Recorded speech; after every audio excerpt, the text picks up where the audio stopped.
عمران خان کے 3.5 سالہ اقتدار کی چارج شیٹ جاری، ملک اور ملکی اداروں کو تباہ کرنے کی اجازت نہیں۔ پاکستان ڈیموکریٹک موومنٹ کے سربراہ مولانا فضل الرحمان نے عمران خان کے 3.5 سالہ اقتدار کی چارج شیٹ جاری کر دی۔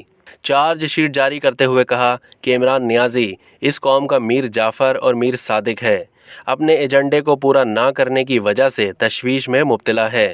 مولانا فضل الرحمان کا کہنا تھا کہ عمران خان اپنے ایجنڈے کو پورا کرنے کے لیے پاکستان کو پوری دنیا میں رسوا کر رہے ہیں۔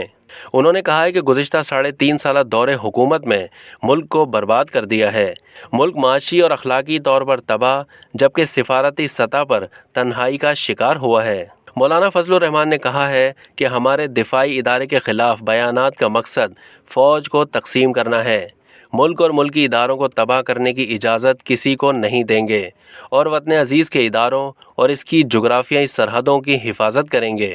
ان کا کہنا تھا کہ 3.5 سال میں کرپشن کا ریکارڈ ٹوٹا ہے اور بین الاقوامی ادارے اس کے گواہ ہیں۔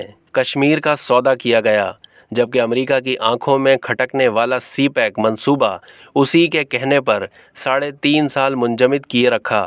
مولانا فضل الرحمان نے کہا کہ 74 سالہ تاریخ میں پہلی بار ایک امریکی نیشنل کو اسٹیٹ بینک کا گورنر بنایا گیا اور اسٹیٹ بینک کو IMF کے حوالے کر دیا۔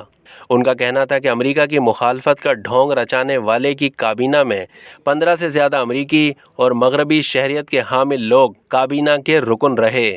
اب تک کے لیے اتنا ہی۔ مزید معلومات کے لیے ڈیلی جنگ کے YouTube چینل کو سبسکرائب کرنا نہ بھولیے اور فیس بک کے پیج کو بھی لائک کرنا نہ بھولیے۔